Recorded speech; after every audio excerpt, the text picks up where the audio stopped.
Secure attachment. What is it and how do you get it? So on our previous episode, we talked about all four of them, which is secure, anxious, avoidant, and disorganized.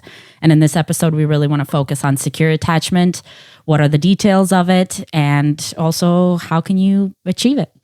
Yep. So one of the first things I think about when I think about a secure attachment style is being comfortable with being intimate with somebody. Being open, being yourself, being comfortable with like sharing what you need, and just being kind of vulnerable with, intimate situations, whether it be literally physically intimate or just emotionally intimate. So being comfortable sharing your emotions. Yeah, that's one of the biggest things I think for secure attachment. And then following that really is setting boundaries. So kind of the opposite, right? Not only being able to share and open up about your feelings, but also being able to draw limits and boundaries on what you can and cannot provide within that relationship, right? And not being scared that your boundaries are going to turn someone away or that you're going to be abandoned as a result of asking for your needs in that moment. Exactly. Yeah. And part of that, I think the next one is being resilient to stress. You will have stressful situations in your life. That is a given. I mean, we all do, right? But being able to say, you know what, this might be a very stressful situation for me, but I will be okay. I've done this before, even if I haven't done this before. This is a learning experience. This will be tough, but I will get through it, that kind of thing. I think that's really important to be able to be kind of secure in yourself enough to be able to say, stress is okay. And I'll be able to. I'll deal with it. And then just right along that is you don't become anxious and you don't start avoiding the second that something comes up that's scary or something that you have to talk about or address in a relationship. You don't become so worried and so scared that you don't do it. Exactly. And you don't avoid it either. Right? You're upfront with it. Like, this is stressful. This sucks. But I'm able to get through it. Yes. And it's that communication piece, right? And this is going to come up a lot through our podcast, I'm sure, but it's the ability to have effective communication about your feelings, right? So you're not scared and you don't avoid them, but what you do is you directly confront whatever the issue is. And that doesn't matter whether someone might get upset by it. You're comfortable with being uncomfortable in those conversations. You can come up and say, hey, listen, last time that I told you that I needed this or couldn't do that, I noticed you were kind of distant or avoidant. Can we talk about that? Because I want to feel safe to bring my feelings to you whenever I have a problem with something. And I want to make sure that we have a safe environment to speak about those things. Right. To be able to do that, to be able to talk through things openly versus avoiding. Yes, exactly. Right. Or being super nervous it's okay to be nervous, but as long as you're nervous and still do it versus nervous and don't do it. Yes. You know what I mean? Absolutely. Yeah. And I think part of that is having that trust that if I bring something up that I feel it will be sort of reciprocated in a healthy way, right? If I say, hey, this is something that I'm worried about, or if this is something that has happened before and I want to talk about it, you have trust in that person that they will respond in a way that you can have a healthy and effective conversation about it, right? And also if they do not, that gives you information in itself, right? To say, hey, listen, well, to yourself, I guess, hey, listen, this person doesn't really respect you. Right. But you always have to respect yourself. And that's the bottom line is you teach people how to respect you. And it's not that everybody has ill intentions of you, but if you don't highlight the things that are important to you, the things that are your needs, how is the other person supposed to know? So the trust piece is I trust myself enough to know what I need. And I trust the other person in this relationship, hopefully, that they're going to understand and reciprocate that conversation with love and compassion and empathy, and you could work through to obtain some type of resolution. Right, exactly. And like you said, that trustworthiness in yourself too is a very important piece too, exactly. Because I think, if you don't trust yourself, none of these conversations that you're having with other people are going to be that effective because you're continuously second guessing yourself. And that comes off to somebody like, ooh, okay. Maybe they're not so confident in what they're saying. It just has a different effect. It's that authenticity, right? Like, are you authentic with yourself? Are you authentic in your relationships to be able to say what you actually feel? Because if you can't, this is where you need to start sort of taking a little bit of awareness to say, why am I not secure? Am I anxious in my relationships? Am I constantly worried that if I don't perform or achieve or do the things that are required of me, that the relationship no longer has that love and that emotional connection that I crave? Exactly. And again, or maybe not again, but just want to highlight that positive self-image is absolutely one of those kind of criteria for having a secure attachment. Is you, like we said before, is you're confident in yourself. You are able to say, I'm strong, I'm resilient, I'm able to get through tough situations, and not have that sort of negative connotation about yourself that, you know, you can't get through something like that, or, you know, just even outwardly, like, you know, I'm beautiful, I am pretty, whatever it may be, like you have a positive self-image about yourself all around. And maybe sometimes, of course, everybody has, you know, their moments about themselves, and that's okay too. But I think as long as it, you know, most of the time you think positively about yourself, even in high stress situations. And it's that piece about independence too, right? You're not overly dependent on someone else. You are okay with yourself. You're okay in your own skin. You're okay handling your own things without the fear of someone else abandoning you, leaving you, not being around. You know that no matter what happens, you got you. Exactly.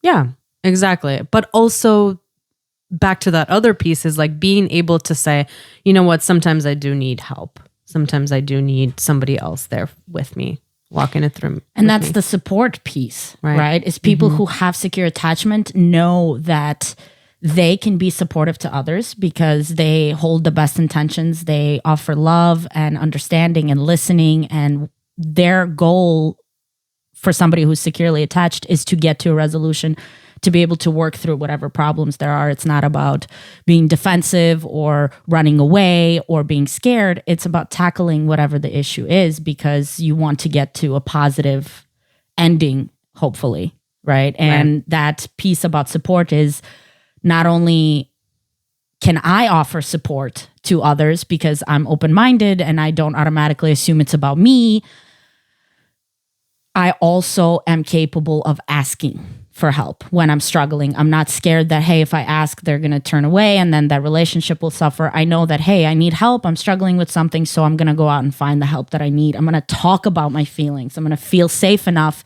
to talk about my feelings because ultimately I need some sort of assistance. And that will get me what I need to ultimately be healthy and be well and be happy. Exactly. And part of that is that emotional regulation piece too. When you are securely attached or when you have a secure attachment style, you can regulate your emotions. Even when things get tough, even when things get rough, you know, yeah, you might have little, you know, moments of, ooh, you know, I'm not feeling that great. So I kind of act a certain way that maybe I shouldn't, but you're able to sort of catch yourself and say, you know what, I need to take a break, or I need to take a pause, or I need to reflect on what is happening right now so that I can, you know, bring my thoughts together and really have a productive conversation, a productive outcome.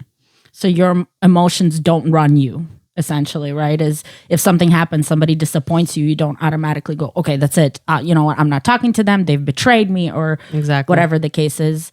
It's you're capable to understand your own feelings. So if you don't know your own feelings, what you're feeling, and for the most part, you have something that I call is like a dual emotional type of existence where you're either happy or angry or happy or sad, and there isn't anything else within those realms. So you can't really even understand your own feelings because there's so many. There's so many feelings. There's so many feeling. I mean, I don't know what the exact numbers are, but thousands, thousands of feeling words that you can use to express yourself. But if you only categorize it within, like, let's say happy and angry, then when you're disappointed, when you're irritated, annoyed, upset, they're all going to be just anger. So if you categorize it in this, what kind of behavior do you expect is going to happen out of you? Probably something irrational, probably something crass or harsh, versus if you have more of this sort of range. Range of where you categorize your experiences and what those feelings mean and what do you do as a result of those feelings. If you cannot do that, then most likely secure attachment is not something that you currently possess and that you need to start exploring which would be step one to how do you achieve secure attachment? Exactly. Is that awareness, right? Yeah. So in your opinion, what is the first thing that comes to mind when, let's say, I ask, how do you achieve this? Like when our audience asks us, how do you really achieve this secure attachment style? What's the first thing that comes up? Awareness. Definitely awareness. You need to understand your own feelings. You need to look back and say, okay, what situations are causing what feelings for me? What do these feelings mean? How do I act when these feelings happen? And it's easy to start by journaling some of these experiences. Absolutely. Because if you're not confident in yourself or your relationships, you need to get down to the basics, which is emotional intelligence.